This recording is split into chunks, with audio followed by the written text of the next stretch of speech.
بسم اللہ الرحمن الرحیم۔ السلام علیکم جناب، سٹوریز میں نے دو شیئر کرنی ہیں۔ پیپلز پارٹی نے خان صاحب کو لیگل نوٹس دے دیا ہے، اس پہ بات کرنی ہے۔ لال حویلی سیل ہو چکی ہے، اس پہ بات کرنی ہے۔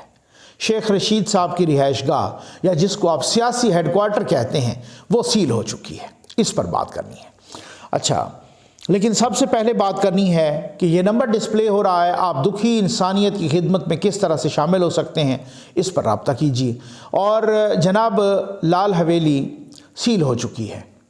لال حویلی شیخ رشید کا سیاسی ہیڈ کوارٹر ہے۔ کافی عرصے سے ہم سن رہے ہیں کہ لال حویلی ایک ڈسپیوٹڈ پراپرٹی ہے۔ لال حویلی پر شیخ رشید کا مبینہ قبضہ ہے اور شیخ رشید کو نوٹسز بھی جاری کیے گئے۔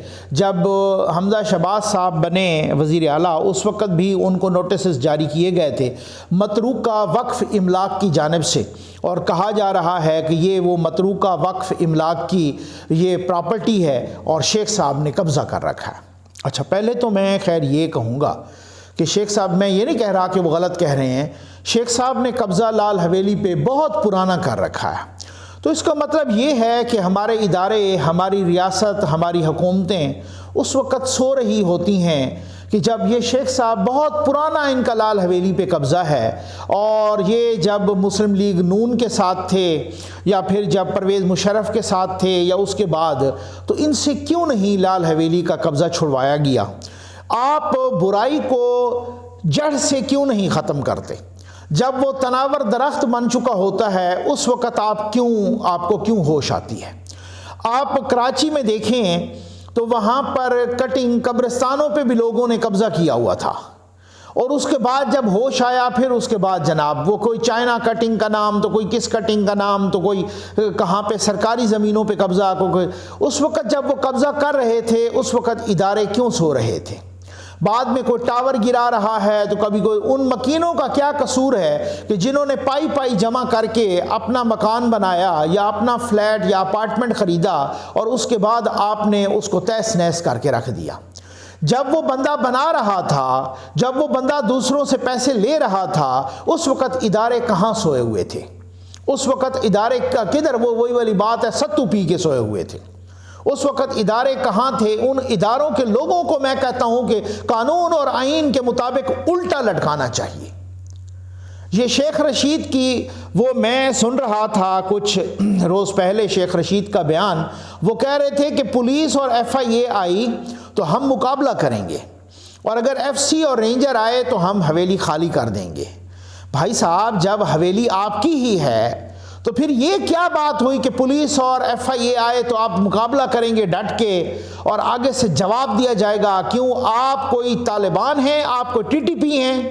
آپ کو دہشت گرد ہیں کہ ریاست کے اداروں کا اور حکومت کے اداروں کا آپ ڈٹ کے مقابلہ کریں گے؟ اور اگر رینج اور ایف سی آئے تو ہم خالی کر دیں۔ پولیس اور ایف سی گئی ہے، انہوں نے لال حویلی کو سیل کر دیا ہے۔ شیخ صاحب نے کوشش کی تھی نیچے سول عدالت سے سٹے لینے کا، تو انہوں نے کہا کہ ہم اداروں کے کام میں مداخلت نہیں کر سکتے۔ جی ہاں، انہوں نے، جج نے کہا، مجسٹریٹ نے کہا کہ ہم اداروں کے کام میں مداخلت نہیں کر سکتے۔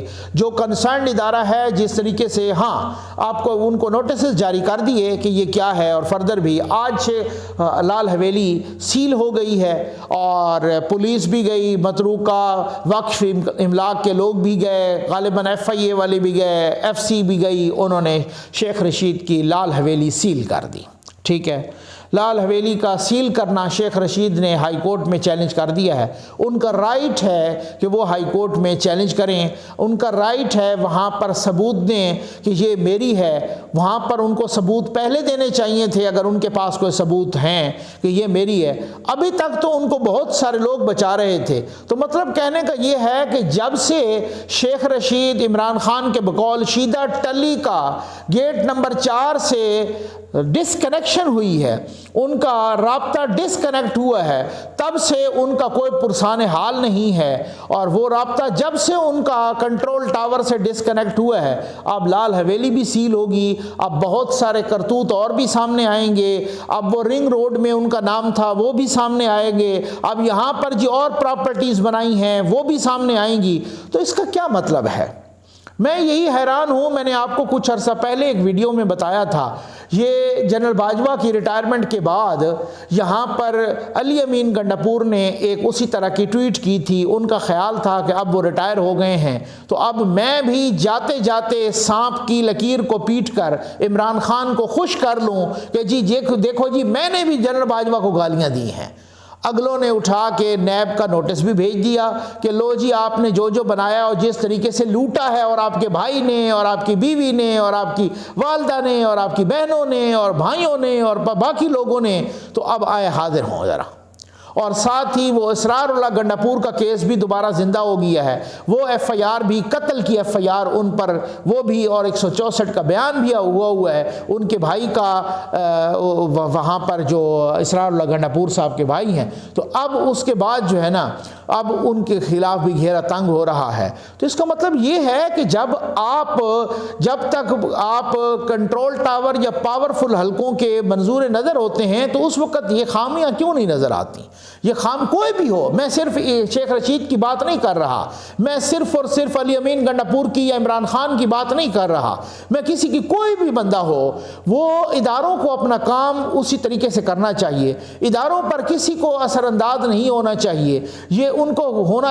اب ایک اگر ان کے اپنے جو لواحقین ہیں، ان کا بھائی ہے، وہ ان کی اپنی پارٹی کا منسٹر اسرار اللہ گنڈاپور جو ان کے وزیر قانون تھے، ان کے قتل کا کیس، ان کا الزام علی امین گنڈاپور پر رہا، اور 4-5 سال 6 سال بلکہ زیادہ ہو گئے ہیں، یہ 2008 سے 2013 کے درمیان ہوا تھا، یہ تقریباً کوئی 7-8 سال ہو گئے ہوں گے، تو وہ تب سے ان پر قتل کا الزام ہے، ان کا کوئی کچھ نہیں بگاڑ سکا۔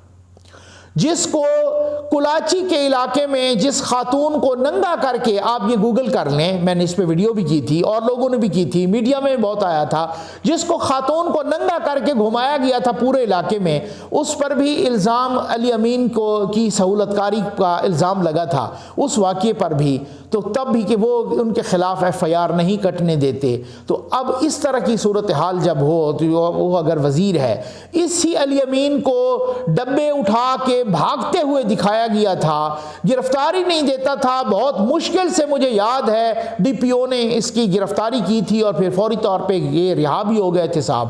تو پھر آپ مجھے بتائیں نا، جب ان کے منظور نظر ہوتے ہیں تو پھر اس وقت ان پر ہاتھ کیوں نہیں ڈالا جاتا؟ تو شیخ صاحب کی لال حویلی جناب سیل ہو گئی ہے، اب شیخ صاحب کی بہت ساری بولتی بھی بند ہو گئی ہے، اور شیخ صاحب کی اب اس طریقے سے میں سمجھتا ہوں کہ بولتی بھی زبان بھی سیل ہو جانی چاہیے۔ میں اب کچھ لوگ کہہ رہے ہیں کہ بھائی اس طریقے سے نہیں ہونا چاہیے، میں کہتا ہوں اس طریقے سے ہونا چاہیے، زیادتی کسی کے ساتھ بھی نہیں ہونی چاہیے، غلط کام کسی کے ساتھ جیسے یہ پکڑتے رہے اور عدالتیں بیل کرتی رہیں، بیل دیتی رہیں اور ضمانت دیتی رہیں، اور خود سپریم کورٹ کہتی رہی کہ یہ جو خواجہ سعد رفیق اور ان کے بھائی کا کیس تھا یہ سیاسی انجینئرنگ ہوئی ہے، یہ سپریم کورٹ کے فیصلے میں لکھا ہوا ہے، پولیٹیکل انجینئرنگ ہوئی ہے، نیب نے پولیٹیکل انجینئرنگ کی ہے، نیب کے سارے فیصلوں کو 5 ہائی کورٹس اور سپریم کورٹ نے اڑا کے رکھ دیا ہے۔ تو میں سمجھتا ہوں کہ اگر اسی طرح ہونا ہے تو پھر بالکل نہیں کیسز ہونے چاہیے، پھر جو ہے نا اگر ثبوت نہیں ملتا یا ثابت نہیں کوئی کر پاتا تو اس کی سزا ہونی چاہیے۔ لیکن اگر یہ کرتوت کالے ہیں تو پھر سیاسی لنگڑے سمیت سارے گرفتار ہونے چاہیے۔ اس کی وجہ یہ ہے کہ کل کو یہ کہیں گے کہ اگر ہم، اور آلریڈی کہہ چکے ہیں، اگر ہم اتنے گناہ گار تھے، اگر ہم مجرم تھے تو پکڑتے نہیں، ان کی حکومت تھی، یہ یہی کہتے ہوتے ہیں۔ اگر وہ نہ پکڑیں تو پھر یہ اس طرح کی بات کرتے ہیں۔ خود میڈیا والے بھی کہتے رہے کہ اگر یہ اس طرح سے گناہ گار تھے تو آپ پکڑتے، آپ نے ان کو گرفتار کیوں نہیں کیا؟ 2013 سے 2018 ہم سب نے ان کو کہا تھا کہ اگر یہ گناہ گار تھے، اگر یہ مجرم تھے، اگر ان کا کوئی قصور تھا تو آپ کی حکومت تھی، آپ ان کو پکڑتے۔ وہ کہتے ہیں ہمیں پکڑنے والے نہیں پکڑنے دیتے تھے، تو بھائی کیوں نہیں آپ پھر اس وقت کہتے کہ ہمیں کون نہیں گرفتار کرنے دیتا ان کو؟ وہ تو کہہ دیتا ہے، آپ بھی اسی طرح سے کہتے۔ لیکن اگر ان کا قصور ہے تو ہر صورت میں گرفتار ہونے چاہیے، اگر نہیں ہے قصور، کسی کو بناوٹی کیس پر، جعلی کیس پہ بالکل گرفتار نہیں کرنا چاہیے۔ لیکن اگر کوئی قصور ہے، اس بنیاد پہ درگزر کرنا کہ جناب آگے بڑھتے ہیں، جناب مٹی پاؤ، جناب بالکل نہیں مٹی پاؤ، بلکہ میں سمجھتا ہوں کہ ان کے چہرے پہ جو انہوں نے خود کالک ملی ہے اس کو قوم کے سامنے لانا چاہیے، اور بالکل ایک مضبوط کیس کے طور پہ ان پر کیسز بنانے چاہیے، گرفتاریاں بھی ہونی چاہیے، انتقام نہیں ہونا چاہیے۔ یہ کیا بات ہوئی کہ کوئی ایک جو غریب آدمی ہے وہ مرغی کے کیس میں بھی اندر ہے اور 2 سال تک اس کی ضمانت نہیں ہوتی، اور یہاں پہ سیاسی لنگڑا فساد فی الارض پھیلا کے بیٹھا ہے اور اس سے کوئی پوچھنے والا نہیں ہے۔ اور یہاں پر یہ شیخ رشید المعروف شیدہ ٹلی یہ روز ہی کھڑے ہو کے کوئی نہ کوئی اس طرح کے انتشار کی بات کر دیتے ہیں، ان سے کوئی پوچھنے والا نہیں ہے۔ آ جائیں جناب، پیپلز پارٹی نے ایک ان کو لیگل نوٹس جاری کر دیا ہے۔ چند روز پہلے عمران خان نے کہا تھا کہ بھائی آصف علی زرداری نے ایک دہشت گرد تنظیم کو مجھے مارنے کے لیے مجھے قتل کرنے کے لیے پیسے دیے ہیں، اور یہ آصف علی زرداری پر انہوں نے بڑا سنگین الزام لگایا تھا، اور ساتھ یہ بھی الزام لگایا تھا کہ ایک طاقتور انٹیلیجنس ایجنسی بھی اس کی سہولت کاری کر رہی ہے۔ یہ بہت بڑی بات ہے۔ آپ کو معلوم ہے کہ جب یہ تحریک عدم اعتماد آئی اس وقت سیاسی لنگڑے نے کہا تھا کہ آصف علی زرداری میری بندوق کی نوک پر ہے، یاد ہے آپ کو؟ میری بندوق کی نوک پر ہے، میری بندوق کی نشست پر ہے۔ یہ سیاسی لنگڑے نے، میں ان کو آپ کو کوٹ ان کوٹ کہہ رہا ہوں، ان کو یہ بھی پتہ نہیں کہ وہ شست ہوتی ہے، نشست نہیں ہوتی، لیکن انہوں نے نشست کہہ دیا تھا کہ وہ میری بندوق کی نشست پر ہے، ٹھیک ہے نا؟ یعنی میری بندوق کی شست پر ہے، میرے بندوق کی نوک پر ہیں، میری بندوق کے نشانے پر ہیں۔ یہ بذات خود ایک دہشت گردانہ بیان تھا۔ اس وقت پیپلز پارٹی کو اس کے خلاف اس طرح کی وہ قانونی چارہ جوئی کرنی چاہیے تھی، اور یہ کرمنل کیس بنتا ہے۔ اب اس کے بعد وزیر اعظم صاحب نے بھی کہا، وزیر دفاع نے بھی کہا کہ جو پیپلز پارٹی پر، جو آصف علی زرداری پر عمران خان نے الزام لگائے ہیں، تو اس کے بعد ان کی زندگی کو خطرہ لاحق ہو گیا ہے۔ اب انہوں نے ان کو ایک لیگل نوٹس دیا ہے، میں کہتا ہوں اس کے خلاف FIR کٹوانی چاہیے، کرمنل کیس بنتا ہے۔ لیگل نوٹس دیا ہے کہ آپ بیان واپس لیں، نہیں تو ہم کارروائی کریں گے۔ بھائی وہ بیان کبھی بھی میں سمجھتا ہوں واپس نہیں لے گا، اور وہ بیان واپس نہیں لے گا، وہ کارروائی آپ کریں گے تو اسی طرح سے جس طرح سے خواجہ آصف کا کیس چل رہا، جس طریقے سے یہاں پر کیس چل رہا ہے اپنا شہباز شریف صاحب کا ہر جانے والا، اسی طریقے سے یہ کیس بھی 1 عشرے تک چلتا رہے گا، 2 عشروں تک چلتا رہے گا۔ بھائی ہماری عدالتیں ہیں نا ماشاءاللہ، ایسے تو نہیں 130ویں کے کتنے نمبر پہ ہیں، ایسے تو نہیں آئیں، وہ پورے کیسز پینڈنگ ہیں۔ اور اس طریقے سے جناب آپ دیکھیں برطانیہ میں کیوں نہیں کوئی، اب وہاں پر ARY بند ہے، وہ دوسرے نام سے چل رہا ہے، ان کو آدھے درجن سے زیادہ جرمانے ہو چکے ہیں۔ ابھی بھی ہمارے دوست ناصر بٹ صاحب کو کوئی 90,000 پاؤنڈ کا جرمانہ دیا ہے ایک دنیا ٹی وی نے، 90,000 پاؤنڈ، ٹھیک ہے نا؟ یہ برٹش پاؤنڈ، 90,000 پاؤنڈ۔ مزے لگ گئے بھائی بٹ صاحب، ناصر بٹ صاحب آپ کو بہت بہت مبارک ہو، وہ جرمانہ وہ ہر جانا جیت گئے ہیں دنیا نے اسے، کبھی ادھر بھی ایسا ہو۔ یہ کیا وجہ ہے کہ وہاں پر یہ مالشیا پالشیا چینل سے وہاں پر ناصر بٹ صاحب بھی جیت رہے ہیں، وہاں پر گل بخاری صاحبہ بھی جیت رہی ہیں، وہاں پر میر شکیل الرحمان صاحب جیو نیوز والے بھی جیت رہے ہیں، وہاں پر اور لوگ بھی جیت رہے ہیں، سارے کے سارے اسحاق ڈار صاحب بھی جیت رہے ہیں مالشیا پالشیا چینل کے خلاف۔ یہاں پر وہ کیسز ہیں وہ عشروں چلتے ہیں۔ تو یہاں اسی طریقے کی یہ عشر میں سن رہا تھا ابھی ایک چند منٹ پہلے، میں وہ ٹکر پڑھ رہا تھا کہ انہوں نے وہ کہا ہے، گئے ہوئے ہیں لاہور ہائی کورٹ میں PTI والے کہ جی وہ الیکشن کی ڈیٹ نہیں دیتے، گورنر کو ہٹایا جائے یا ان سے الیکشن کی ڈیٹ بھی لی جائے۔ تو جج صاحب کہہ رہے ہیں کہ آپ نے گورنر کو فریق بنایا ہے، آپ نے الیکشن کمیشن، ان کے وکیل سے علی ظفر سے کہہ رہے ہیں، مکالمہ ہوا ہے، آپ نے الیکشن کمیشن کو فریق نہیں بنایا، اگر آپ ان کو فریق بناتے تو ہم ان کو بھی ڈائریکشن دے سکتے تھے۔ علی ظفر صاحب نے فرمایا لو جی میں ابھی بنا لیتا ہوں فریق ان کو۔ یہی اسی قسم کی لقمہ بازی اور مبینہ سہولت کاری نے، جو عدالتوں کی مبینہ سہولت کاری ہے نا، پاکستان کو اسی قسم کی مبینہ سہولت کاری نے اس سٹیج پہ پہنچایا ہے۔ اسی وجہ سے تو کہتے ہیں لوگ کہ آپ نے وکیل کیا، غلط کیا، آپ نے مبینہ طور پہ جج کیا ہوتا۔ وہ عام طور پہ محاورہ ہے نا کہ انہوں نے وکیل کیا تو ہم نے جج کر لیا۔ تو بات یہ ہے کہنے کی کہ یہی جو مبینہ سہولت کاری ہے نا، اس سہولت کاری نے اس طریقے سے جو ہے نا وہاں پر وہ سہولت کاری کر رہے ہیں کہ بھائی آپ نے الیکشن کمیشن کو کیوں نہیں فریق بنایا؟